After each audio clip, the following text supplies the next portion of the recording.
Welcome है आपका हमारे चैनल निक्कू हिंदी कहानियाँ में। फ्रेंड्स, आज की कहानी का शीर्षक है सुशीला भगवान से नाराज़ क्यों थी। तो चलिए कहानी शुरू करते हैं। कहानी इस प्रकार है। बाकी की तरह सुशीला ना तो बहुत गरीब थी और ना ही किसी सपने के पीछे दौड़ रही थी। वह एक साधारण जिंदगी जी रही थी, जैसा ज़्यादातर लोग जी रहे हैं। सुशीला की शादी हुई। वह एक औसत आरामदायक जीवन बिताने लगी। उसकी ज़िंदगी तब और अच्छी हो गई जब उसके यहाँ एक बच्ची ने जन्म लिया। उसने और उसके पति ने अपने आप से वादा किया कि वह अपनी बेटी को अच्छा जीवन देंगे। वह ऐसा कर पाने में अभी भी सक्षम थे।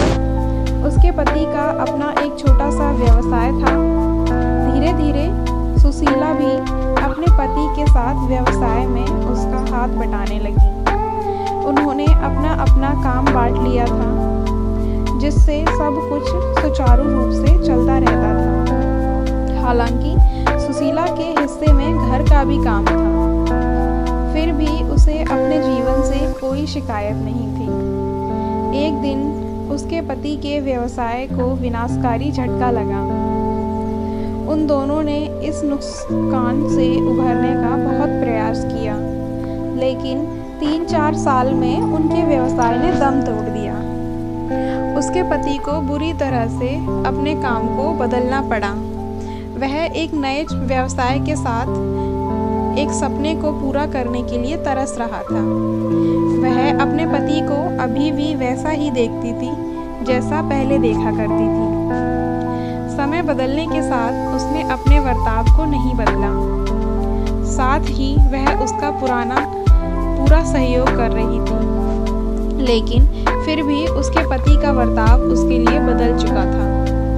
अपने पति के ऐसे बर्ताव से वह कभी कभी बहुत दुखी हो जाती थी। तब उसे लगने लगता था कि वह अपने पति के लिए बोझ बन चुकी है।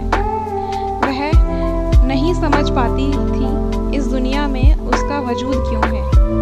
धीरे धीरे सुशीला खुद को दोषी महसूस करने लगी कि वह घर चलाने में कुछ भी पैसा नहीं दे पा रही है। उसने घर से बाहर किसी दूसरे के लिए कभी काम नहीं किया था। कहने की ज़रूरत नहीं है कि वह परेशान थी, फिर भी उसे भरोसा था कि सब ठीक हो जाएगा। वह नौकरी की तलाश करने लगी। उसे पार्ट टाइम जॉब चाहिए था, जिससे उसे नौकरी मिलने में काफ़ी परेशानी हो रही थी। साथ ही नौकरी से संबंधित सवाल उसे परेशान कर देते थे। वह लंबे समय से अपने पति के साथ काम कर रही थी। उसे लगा वह सब कुछ भूल चुकी है। इसी बीच उसकी माँ काफ़ी बीमार हो गई। उसे एक सप्ताह उसके साथ अस्पताल में रहना पड़ा। जब उसकी माँ अस्पताल से लौटी तो वह उनकी सहायिका बन गई। उसने खरीदारी किया, कपड़े धोए, घर साफ़ किया, खाना बनाया और वह दूसरे काम जो उसकी माँ अब नहीं कर पा रही थी। बेशक उसे अपनी माँ के लिए मेहनत करके अच्छा लग रहा था, लेकिन फिर भी उसे लगा कि उसे पैसों का एक जरिया तो खोजने की ज़रूरत है। एक दिन उसके तरफ से किए गए आवेदनों में से एक का जवाब आया।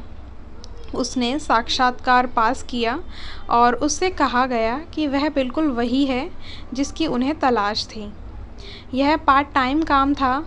यह वही था जो वह चाहती थी, ताकि जब उसकी बेटी स्कूल से घर पहुँचे तो वह घर पर हो। यह जानकर कि उसके पास नौकरी है, उसे काफ़ी दिनों बाद अच्छा महसूस हुआ। लेकिन कुछ ही हफ्तों बाद उसे संदेश मिला कि कंपनी को फुल टाइम काम करने वालों की ज़रूरत है। वह इस काम के लिए योग्य नहीं है। सुशीला उदास हो गई। उसने खुद को ठगा हुआ महसूस किया। वह सोच रही थी, उन्होंने कैसे बोला था कि वह बिल्कुल वही है जिनकी उन्हें तलाश थी।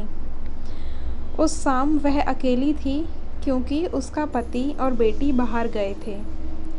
उसने अकेलेपन को अपने पास आने दिया और वह चुपचाप बिस्तर पर लेट गई।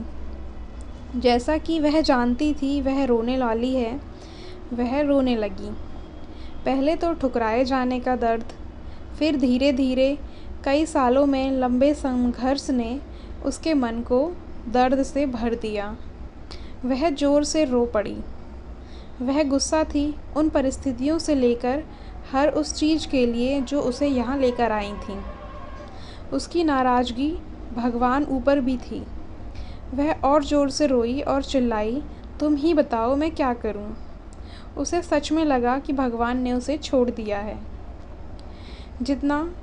जब वह और न रो सकी तो उसने हार मान लिया और चुप हो गई। यह वह समय था जब उसे अपनी माँ जैसे बुज़ुर्गों की देखभाल के लिए सहायक के तौर पर काम करने का विचार आया। उसने कुछ पर्चे छपवाए, उन्हें मंदिर, चर्च, मस्जिद और किराना स्टोर में बांट दिया। यहाँ तक कि अखबार में एक छोटा सा विज्ञापन भी दिया। 2 सप्ताह बाद उसे 2 नए ग्राहक मिल गए। अब भले ही वह किसी बड़ी कंपनी की मालकिन नहीं थी, फिर भी वह फिर से खुशी को महसूस करने लगी और अब वह समझ चुकी थी प्रकृति ऐसी ही है। तो फ्रेंड्स, कैसी लगी आपको ये कहानी?